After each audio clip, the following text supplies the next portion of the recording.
Prochain journal dans un quart d'heure. Tout de suite, c'est la revue de presse avec vous, Hélène Frade, bien sûr. Bonjour Hélène. Bonjour Pauline. L'actualité politique en France. D'abord, les premières heures à Matignon de Gabriel Attal, un nouveau Premier ministre qui s'active au remaniement du gouvernement. En attendant, Pauline, de savoir qui va partir, qui va rester ou qui va entrer dans ce nouveau gouvernement, Les Échos vous détaille la feuille de route de Gabriel Attal. Priorité affichée, 12 milliards d'euros à trouver, la relance de l'emploi et les déserts médicaux.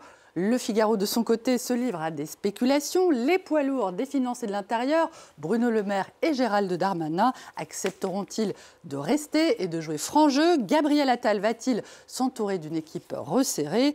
Le journal prévient que l'effet waouh voulu par Emmanuel Macron en nommant le plus jeune Premier ministre de l'histoire de France peut vite faire pchit et que pour avoir une chance de réussir, ce nouveau chef du gouvernement devra donner, je cite, un coup de vieux au macronisme.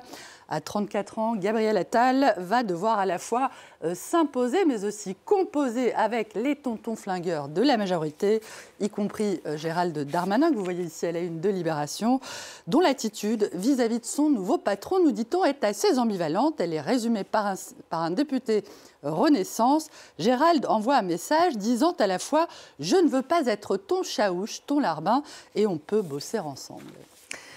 Eux aussi se voient déjà en haut de l'affiche. Hélène, en Allemagne, les responsables du parti d'extrême droite l'AfD envisageraient l'expulsion en masse d'Allemands d'origine étrangère en cas d'arrivée au pouvoir. Des révélations édifiantes. C'est ce que révèle effectivement le site d'investigation allemand Correctiv, qui fait état d'une réunion qui aurait eu lieu en novembre dernier de cadres d'alternatifs pour l'Allemagne avec des représentants de la mouvance néo-nazie.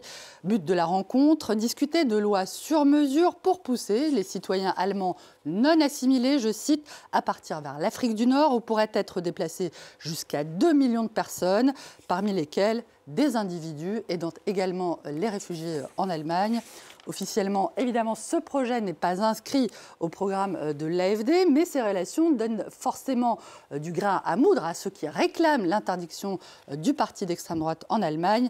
Et ce débat est évoqué d'ailleurs ce matin à la une du Tagesspiegel. Devrait-on, doit-on, peut-on, Kahneman, interdire l'AfD, s'interroge le quotidien de Berlin, qui revient aussi à la une, Pauline, sur la décision de l'Allemagne de lever son veto sur la vente d'avions Eurofighter à l'Arabie Saoudite.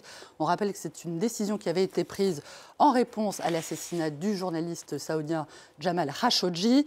Pour en revenir donc à l'AfD, le journal évoque l'inquiétude grandissante outre-Rhin face à la montée du parti d'extrême droite AfD dans les sondages, en particulier dans les 6 Länder d'ex-Allemagne de l'Est où vont se tenir des élections régionales en septembre prochain. Le quotidien berlinois cite l'analyse d'une prof de droit public faisant état, je la cite, d'obstacles majeurs au projet d'interdiction de l'AfD.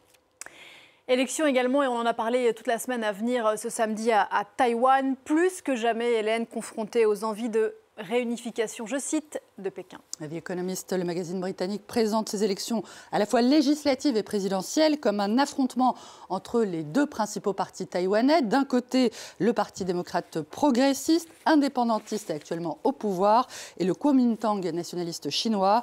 Ces deux formations présentent elles-mêmes ces élections comme un choix entre la démocratie et l'autocratie, entre la guerre et la paix.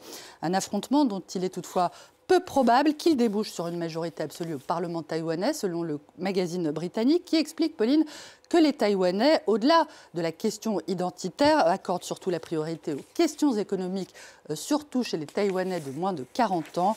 D'où l'édito du China Daily, vantant les mérites, je cite, d'une réunification pacifique pour Taïwan sur le plan économique et soutenant que la politique sécessionniste du Parti démocrate progressiste, je cite, nuit aux intérêts à long terme à la fois de Taïwan et de Pékin. De son côté, le Taipei Times accuse les autorités chinoises de vouloir manipuler ces élections, de déstabiliser le DPP via une vaste campagne de désinformation, notamment en publiant massivement sur les réseaux sociaux de fausses vidéos produites à la hâte et produites notamment par l'intelligence artificielle sur une prétendue histoire secrète de la présidente sortante Tsai Ing-wen. On ne se quitte pas là-dessus. On nous dira tout à l'heure, Pauline. Je vous propose un petit détour du côté du Washington Post, alarmé par les spéculations, on en a parlé en début de semaine, sur la consommation de drogue stratosphérique d'Elon Musk. Le quotidien américain se demande pourquoi, au nom de quoi, l'homme le plus riche du monde, dont les commentaires égarés, je cite, peuvent faire tanguer les marchés et bouleverser les conflits internationaux. Pourquoi cet homme serait au-dessus des lois et violerait ainsi en toute impunité les clauses des contrats hypermassifs signés par son entreprise SpaceX avec le gouvernement américain. Toujours à la rubrique coutume, ou plutôt accoutumances et lubies des milliardaires de la Silicon Valley, le Guardian, le quotidien britannique, fait état, lui, des critiques qui ont été provoquées par le patron de Meta, Mark Zuckerberg, récemment reconverti en gentleman farmer.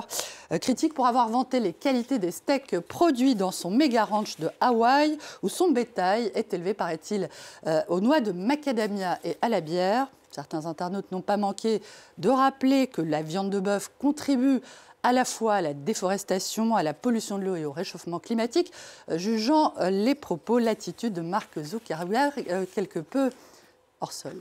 Merci beaucoup, Hélène. C'était la revue de presse. On vous retrouve aux alentours de 9h15.